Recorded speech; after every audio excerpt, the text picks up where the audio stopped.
अगर आप एक लेज़र वेल्डिंग मशीन लेना चाहते हैं या फिर अपग्रेड करना चाहते हैं लेकिन कंफ्यूज है कि लेज़र वेल्डिंग मशीन को चलाते वक्त आपकी रनिंग कॉस्ट कितनी आती है, तो ये वीडियो आपके लिए है। क्योंकि इस वीडियो के अंदर हम लोग जानने वाले हैं कि लेज़र वेल्डिंग मशीन को जब हम लोग 1 घंटे तक चलाते हैं तो आपका कितना खर्चा होता है। इस वीडियो से आपको पता चलेगा कि ये मशीन आपके लिए प्रॉफिटेबल है या नहीं। इस वीडियो में हम देखेंगे कि आपकी जो मशीन है उसका इलेक्ट्रिक कॉस्ट कितना आता है, कंज्यूमर पार्ट्स का कॉस्ट कितना आता है, ऑपरेटिंग की सैलरी को भी देखेंगे और मेंटेनेंस खर्च भी देखेंगे कि ये सब कुछ मिलाकर जब मशीन चलाते हो तो आपको कितना खर्चा करना पड़ता है। तो इस वीडियो के एंड तक आप खुद कैलकुलेट कर सकते हो कि लेज़र वेल्डिंग मशीन को जब आप चलाते हो तो 1 घंटे के अंदर आपका कितना खर्चा होता है। तो चलिए वीडियो स्टार्ट करते हैं बिना किसी देरी के। इस वीडियो हम लोग ये भी समझेंगे कि जब आप अपने कस्टमर से 1000 रुपये चार्ज करते हैं अपने लेज़र वेल्डिंग मशीन से जॉब वर्क के, तो आपकी जेब में कितना पैसा जाता है, यानी आपको प्रॉफिट कितना होता है। तो देखो, कई लोग बोलते हैं कि लेज़र वेल्डिंग मशीन का जब आप यूज़ करते हो तो आपका जो इलेक्ट्रिसिटी कॉस्ट है वो बहुत ज़्यादा आ जाता है, आपका जो बिल है वो लाखों में आ जाता है। लेकिन ये पूरी तरह से गलत है, क्योंकि ऐसा कुछ भी नहीं होता। तो सबसे पहले यही समझते हैं कि लेज़र वेल्डिंग मशीन को जब हम लोग यूज़ करते हैं तो हमारी इलेक्ट्रिसिटी कॉस्ट कितनी लगती है। तो देखो, इलेक्ट्रिसिटी कॉस्ट निकालने के लिए सबसे पहले हम लोगों को समझना पड़ेगा कि हमारी मशीन कितने वोट की है। तो मान के चलते हैं हमारे पास जो लेज़र वेल्डिंग मशीन है वो 1500 वोट की है। अब 1500 वोट की मशीन अगर हम लोग एवरेज वैल्यू निकालें तो ये 2 से 3 यूनिट कंज्यूम करती है 1 घंटे के अंदर। अब 1 घंटे के अंदर ये मशीन 2 से 3 यूनिट कैसे कंज्यूम करती है ये समझते हैं। तो जब भी आप लेज़र वेल्डिंग मशीन से काम करते हो तो एक तो आप सबसे ज़्यादा उस मशीन को पूरा 1 घंटा लगातार उसकी पावर पे नहीं चलाते, यानी जो 1500 वोट की मशीन है आप 1500 वोट की पावर पे ही उसको नहीं चलाते, उससे कम पे चलाते हो, जैसे कभी 400, 800 या 900 पे। तो इस वजह से एक तो इसकी जो पावर है पूरी यूज़ नहीं होती। इसके बाद आप इस मशीन को 1 घंटा लगातार नहीं चलाते, आप रुक रुक के चलाते हो, आपका थोड़ा बाकी काम होता है उसको करते हो चलाते हो, तो आप थोड़ा सा टाइम भी लेते हो इस मशीन को चलाने में। तो इस वजह से हम लोग एक एवरेज वैल्यू निकालते हैं कि 1 घंटे के अंदर ये मशीन 2 से 3 यूनिट बिजली कंज्यूम करती है। तो हम लोग मान लेते हैं कि जो मशीन है वो 3 यूनिट बिजली कंज्यूम कर रही है 1 घंटे के अंदर, और जब कोई इलेक्ट्रिसिटी कॉस्ट है वो चल रहा है 8 रुपये। अब ये जो 8 रुपये इलेक्ट्रिसिटी कॉस्ट है, ये मार्केट रेट है, ये अलग अलग हो सकता है जगहों के हिसाब से, प्लेसेस के हिसाब से। हम लोग 8 रुपये मान के चलते हैं। तो 3 यूनिट आपकी मशीन ने कंज्यूम करी और 8 रुपये रेट चल रहा है, तो 3 × 8 आपका हो गया 24। तो 24 रुपीज़ आपका 1 घंटे के अंदर ये मशीन कंज्यूम करती है। तो इलेक्ट्रिसिटी कॉस्ट तो हमने निकाल लिया, लेकिन इसके बाद आते हैं मशीन में कुछ ऐसे पार्ट्स जो हमें यूज़ करने पड़ते हैं, चेंज करने पड़ते हैं। इन्हें हम कहते हैं कंज्यूमेबल पार्ट्स। अब जो कंज्यूमेबल पार्ट्स होते हैं इनका प्राइस हम लोगों को ऐड करना पड़ता है, क्योंकि ये जो पार्ट्स होते हैं ये हर बार हमको चेंज नहीं करने पड़ते, लेकिन एक लिमिटेड टाइम के बाद हमें ये चेंज करने पड़ जाते हैं, इसीलिए हम लोग इनको भी ऐड करेंगे। अब कंज्यूमर पार्ट्स जो होते हैं वो हो सकते हैं आपके नोजल्स हो, प्रोटेक्टिव लेंस हो, फिलर वायर हो या फिर गैस हो। तो सबसे पहले हम लोग बात करेंगे लेंस की, लेकिन यहाँ पे मैं आपको एक बात खास करके बता दूं कि जब भी हम लोग कोई भी कैलकुलेशन करने वाले हैं तो हम लोग ये चीज़ ध्यान रखेंगे कि हमारी जो मशीन है वो महीने के 26 दिन चलती है, संडे को हटा के। तो 4 संडे होते हैं, इस वजह से वो 26 दिन चलती है, और हमारी जो मशीन है वो 1 दिन के अंदर 8 घंटे चलती है। तो हम जो भी कैलकुलेशन करने वाले हैं वो 26 दिन के हिसाब से और 8 घंटे के हिसाब से करने वाले हैं। तो ये चीज़ ध्यान में रख के हम लोग कैलकुलेशन करेंगे। तो सबसे पहले निकालते हैं हम लोग प्रोटेक्टिव लेंस की। अब जो प्रोटेक्टिव लेंस है ये महीने में ज़्यादा भी यूज़ हो सकते हैं और कम भी यूज़ हो सकते हैं। तो इसकी हम लोग वैल्यू निकालते हैं, एक 4 लेंस। हम लोग 4 लेंस मान के चलते हैं एवरेज की महीने में आप यूज़ करते हो, और जो एक लेंस है इसकी कीमत होती है 350 रुपये, और महीने में आप 4 यूज़ कर रहे हो तो इसको लोग मल्टीप्लाई करते हैं तो हमारी वैल्यू आ जाती है 1400 रुपये, यानी महीने में आपके जो लेंस है उसका प्राइस आता है 1400 रुपये।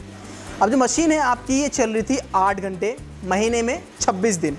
तो अगर हम लोग 8 को मल्टीप्लाई करते हैं 26 दिन से तो आपकी वैल्यू आती है 208 घंटे।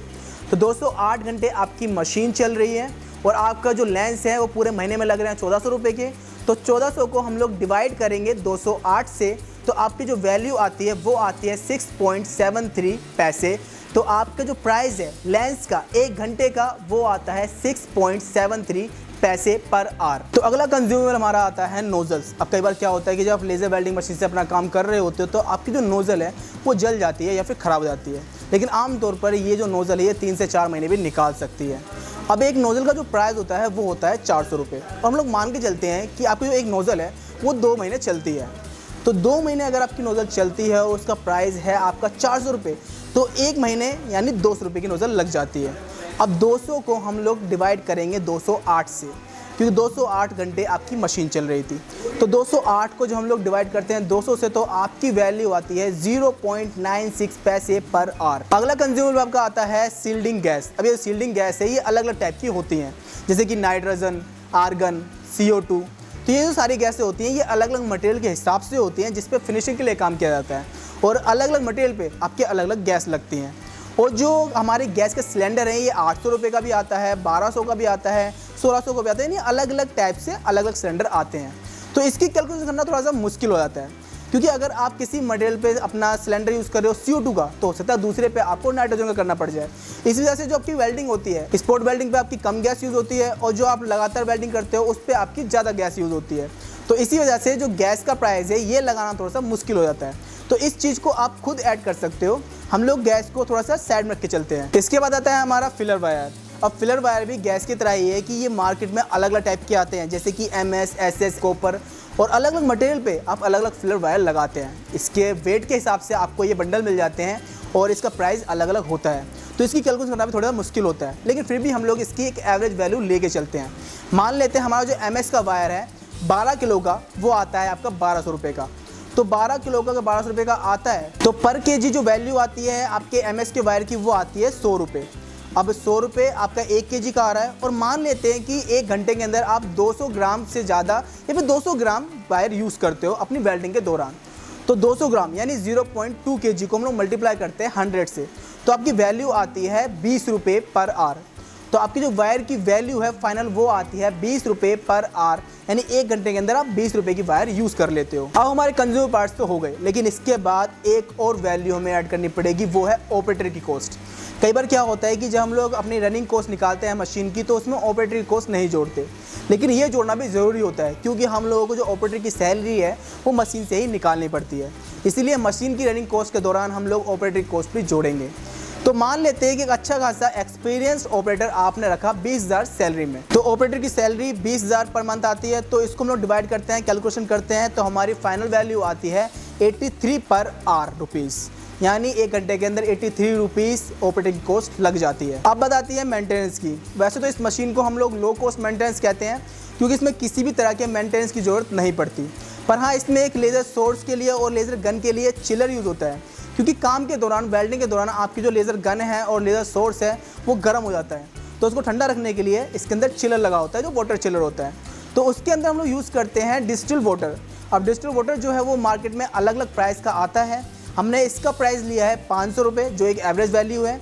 तो 500 रुपये का जो वाटर आप इसके अंदर डालते हो उसकी वैल्यू हम लोग कैलकुलेट करते हैं, तो पर आवर आपकी आ जाती है 2 रुपये 40 पैसे। तो दोस्तों हमने सारी वैल्यू निकाल ली है, लेकिन इसको हम लोग टोटल कर लेते हैं ताकि हम समझ सके कि हमारा पूरा खर्च, टोटल खर्च कितना आता है। तो हमारी जो इलेक्ट्रिसिटी थी उसका प्राइस आया था 24 रुपये, प्रोटेक्टिव लेंस का आया था हमारा 6 रुपये 73 पैसे, नोजल का आया था 96 पैसे, डिस्टिल वाटर का आया था हमारा 2 रुपये 40 पैसे, MS फिलर वायर का आया था 20 रुपये, ऑपरेटर की सैलरी हमारी आई थी 83 रुपये 33 पैसे। तो टोटल आता है हमारा 138 रुपये पर आवर, यानी 1 घंटे के अंदर आपका जो खर्चा आता है इस मशीन के अंदर वो आता है 138 रुपये। अब समझते हैं इस वीडियो का सबसे इंटरेस्टिंग पॉइंट, आपका प्रॉफिट कितना होगा। तो देखो, मार्केट में जब लेज़र वेल्डिंग मशीन से लोग काम करके देते हैं तो वो लोग 500 से लेके 1500 तक चार्ज करते हैं आराम से। तो अगर हम लोग मान के चलें कि आप अपने कस्टमर से अपने जॉब वर्क का पैसा लेते हो 1000 रुपये, तो आपके पास कितना प्रॉफिट होने वाला है। तो अगर आपने अपने कस्टमर से 1000 रुपये चार्ज किए हैं और आपका रनिंग कॉस्ट आया 138 रुपये, तो आपका प्रॉफिट सीधा सीधा आता है 862 रुपये पर आवर, यानी 1 घंटे के अंदर आपने एक अच्छा खासा अमाउंट ऑफ प्रॉफिट अपनी जेब में रखा, अपने पॉकेट में रखा। तो इसी वजह से जो लेज़र वेल्डिंग मशीन है ये मार्केट में बहुत ज़्यादा ग्रो कर रही है, क्योंकि ये मशीन आपको बहुत अच्छे से प्रॉफिट कमा के देती है। तो दोस्तों हम लोगों ने इस वीडियो में सीखा कि कैसे एक मशीन का रनिंग कॉस्ट हम लोग निकाल सकते हैं। इस वीडियो के अंदर हमने जो भी वैल्यू ली थी, जो भी अमाउंट लिया था, वो फिक्स नहीं है, वो जगह के हिसाब से अलग हो सकता है, अपनी चीज़ के हिसाब से अलग हो सकता है, क्वालिटी के हिसाब से अलग हो सकता है। हम लोग ने एक एग्जाम्पल के लिए, एक कैलकुलेशन के लिए इस वैल्यू को यूज़ किया था। तो अगर आपके मार्केट में किसी और तरह की चीज़ का कोई और प्राइस है तो आप उसको ऐड करके इस मेथड से अपनी कैलकुलेशन कर सकते हो। तो अगर वीडियो अच्छी लगी हो, वीडियो इन्फॉर्मेटिव लगी हो, तो वीडियो को लाइक कर देना, इस चैनल को सब्सक्राइब कर लेना इस तरह की और वीडियोज़ के लिए।